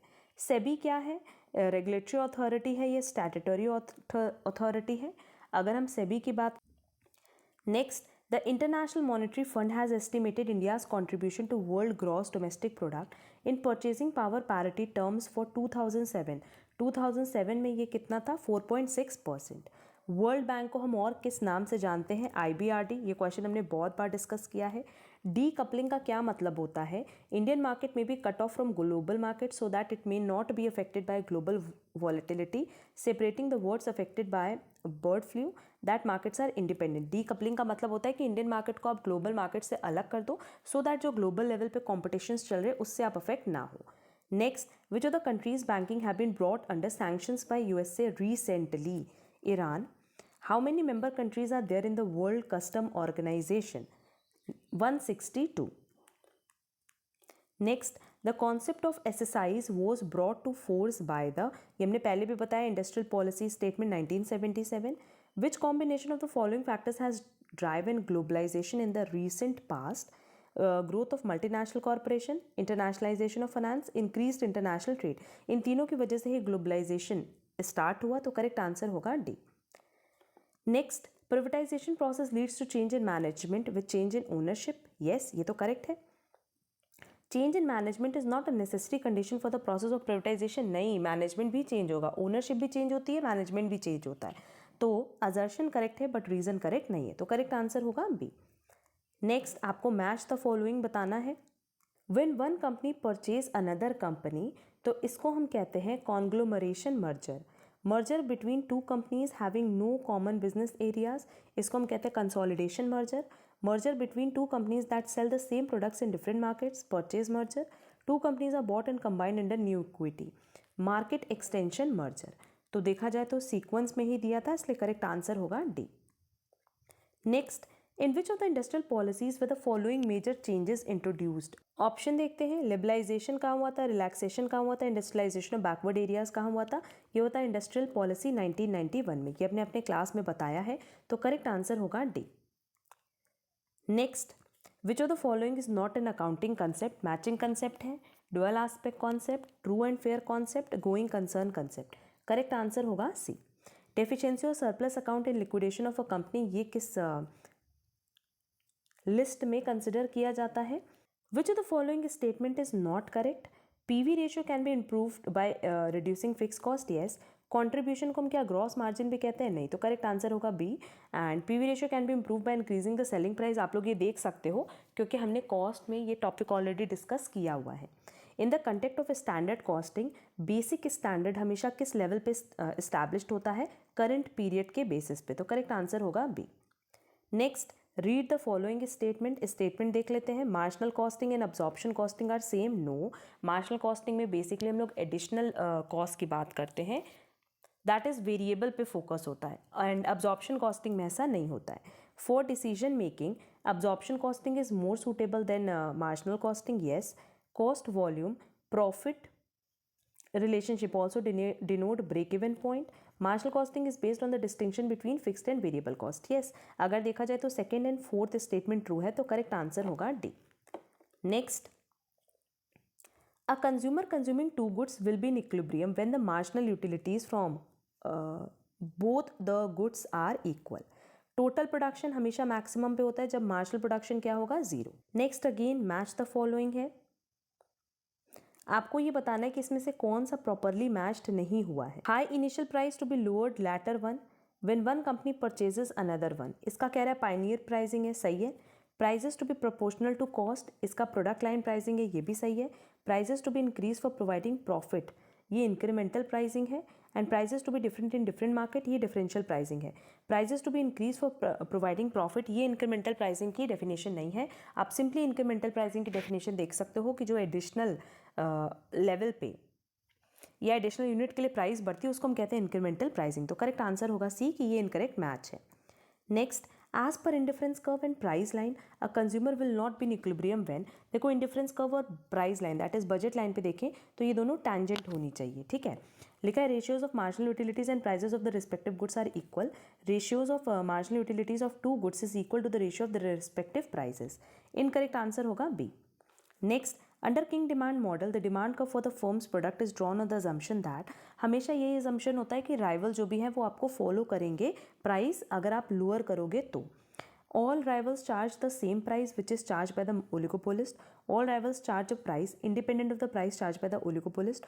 All rivals follow the oligopolist and up to certain price but beyond that they do not. And last बोला है all oligopolists charge the price as independent seller. Correct answer होगा सी. एक सर्टेन लिमिट तक तो आपको हर rival follow करता है but उसके बाद फिर वो आपको फॉलो नहीं करते प्राइसेस के लिए. तो करेक्ट आंसर होगा C. Next, a graph of a cumulative frequency distribution is called OGIF. Next, which of the following test is used to test the significance of the coefficient of association? Association के लिए है ची test जो कि option B में दिया है. Next, the total area of a normal distribution between average value plus 1.96 of standard deviation is 95%. Which of the following is a relative measure of dispersion? यहाँ एब्सोल्यूट नहीं पूछा, रिलेटिव पूछा है. और रिलेटिव में क्या आता है, जो भी कोइफिशिएंट होता है. ठीक है. तो करेक्ट आंसर होगा C, coefficient of variation. Next, ERP include SAP and और रिसोर्स प्लानिंग. ईआरपी में ये दोनों ही नहीं आता तो करेक्ट आंसर होगा D. Next, which one of the following was not main contribution of F W. Taylor. Scientific management है, टाइम मोशन स्टडीज है, डिफरेंशियल वेज प्लान है बट मॉडर्न मैनेजमेंट नहीं है. तो करेक्ट आंसर होगा डी. अगेन हमारे पास दो लिस्ट है, दोनों को मैच करना है. देखो हाइजीन थ्योरी की बात करें तो ये अब्राहम एच मैस्लो ने दिया है. Theory of X and Y McGregor and expectancy theory Vroom. तो करेक्ट आंसर होगा 142 जो कि ऑप्शन बी में दिया है. Next, which of the following combination consist of correct statement? Control and planning are interlinked. Control is not meant for man but for activities. Control is a circular movement. ये तीनों ही statement देखा जाए तो correct है. That is correct answer होगा D. Next, staffing में क्या चीजें आती हैं? ट्रेनिंग आता है, अप्रेजल आता है, प्लेसमेंट आता है, डायरेक्टिंग आता है. करेक्ट आंसर होगा D. Management is a continuous process involving the integration of all functions. Yes. Managers first plan then organise and finally perform the function of controlling. दोनों ही असर्शन रीजन करेक्ट है and reason एकदम correct explanation है assertion का. तो correct answer होगा A. Next, exchange concept of marketing ये किसके साथ डील करता है? Exchange of products between sellers and buyers, covering distribution and price aspects. Who coined the expression marketing mix? Henry Fayol, James Culliton, Peter Drucker और Abraham Maslow. Marketing mix का concept दिया था James कलिटन ने. Road blocking advertisement ये किसको refer करता है? एक ऐसा एडवर्टीजमेंट जहां a product by blocking the road, creating big blocks for advertising a product on multiple TV channels at the same time. Correct answer होगा सी. मैच द फॉलोइंग देख लेते हैं. Market segmentation, translation of plan into marketing performance, skimming pricing, pricing high of a new product initially, multi level marketing, process of disaggregating a market into a number of sub markets, and sales management है modified version of direct marketing. That is correct answer होगा B. Which of the following buying process sequence is correct? देखो सबसे पहले होगा awareness, फिर होगा attitude, फिर होगा लेजिटिमेशन और फिर होगा अडॉप्शन. तो करेक्ट आंसर होगा A. Next, discounted cash flow criteria for investment appraisal. इसमें क्या नहीं आता है? नेट प्रेजेंट वैल्यू आता है, benefit cost ratio, accounting rate of return आएगा, इंटरनल रेट ऑफ रिटर्न आएगा, बट बेनिफिट कॉस्ट रेशियो नहीं आएगा. तो करेक्ट आंसर होगा B. Working capital represents a portion of current asset finance through long term funds. This indicates net working capital and और gross working capital. यहाँ हम किस तरह के वर्किंग कैपिटल की बात कर रहे हैं? Gross working capital. Dividend policy of a company mainly concerns with dividend payout और stability of dividend. देखो ये दोनों से ही concern होती है. Next, match the following. The presence of fixed cost in the cost structure of a firm, super leverage. The presence of fixed return funds in the capital structure of a firm, financial leverage. And impact of changes in sales on the earnings available to shareholders, ये होगा operating leverage. तो as per given option, correct answer होगा D. Next, which one of the following is not used to estimate cost of equity capital? External yield criteria, dividend plus growth rate, equity capitalization approach, capital asset pricing model. तो इसमें से correct answer होगा ए, external yield criteria. ये equity capital के cost को estimate करने में help नहीं करता. विच of the following is not a central trade union in India? इसका आंसर आप लोग कमेंट बॉक्स में कमेंट करके बताना. जिसका आंसर करेक्ट होगा उसका आंसर हम पिन कर देंगे. Next, sequence of following in which they are practised. Option देख लेते हैं. Promotion, performance appraisal, recruitment, training development. सबसे पहले हम लोग रिक्रूट करते हैं, फिर ट्रेनिंग डेवलपमेंट देते हैं, फिर परफॉर्मेंस अप्रेजल होता है, फिर प्रमोशन देते हैं. तो करेक्ट आंसर होगा D. Next, which one of the following purposes is not served by performance evaluation? Decision about promotion, transfer and termination, centralization and decentralization of decision making authority. ये performance evaluation नहीं है. तो correct answer होगा B. Who has introduced the 7-point plan for taking the best interview method? Blum, Burt, Roser, Filippo. Correct answer होगा C. The last stage in a grievance redressal procedure is handled by union, voluntary arbitrator, HR department और grievance committee. Correct answer होगा D, grievance committee. Next, the commercial banks in India, इसको कौन govern करता है? RBI act, Indian companies act, Indian banking regulation act. Correct answer होगा C. Which of the following limits the power of credit creation by commercial bank? Physical policy, banking law, business pessimism, none of the above. अब credit creation की जो power है commercial bank की, उसको कौन कम करता है? Fiscal policy. Match the following करना है. सबसे पहले हमारे पास दिया हुआ है RBI और ये है 1935. Nationalisation of 14 major commercial bank 1969, nationalisation of 6 commercial bank 1980 and regional rural bank 1975. तो as per given option correct answer होगा D. Capital adequacy norm helps to bank, ये बैंक को किस में हेल्प करते हैं? For strengthening capital base of bank और for sanctioning more loan. ये दोनों चीज़ के लिए हेल्प करते हैं. तो करेक्ट आंसर होगा A. Which one of the following is the main objective of Unit Trust of India? To mobilise the savings of high income group, to mobilise the saving to low and high income group, to mobilise the saving of corporates, to mobilise the saving of low and middle income groups. Unit Trust of India focus करती है low and middle income groups पे. तो correct answer होगा D. The depreciation on the asset in case of new plant and machinery, अगर नई plant and machinery है तो 20%. विच of the following is not an international financial institution? ICICI, LMF, LDA, world bank. ICICI ये international financial institution नहीं है. Next, again हमारे पास match the following है. World trade organisation है 1995, यूरुग्वे राउंड नेगोशिएशन है 1993, WTO 1997 and the patents act 1999. That is given option correct कौन सा है? सी.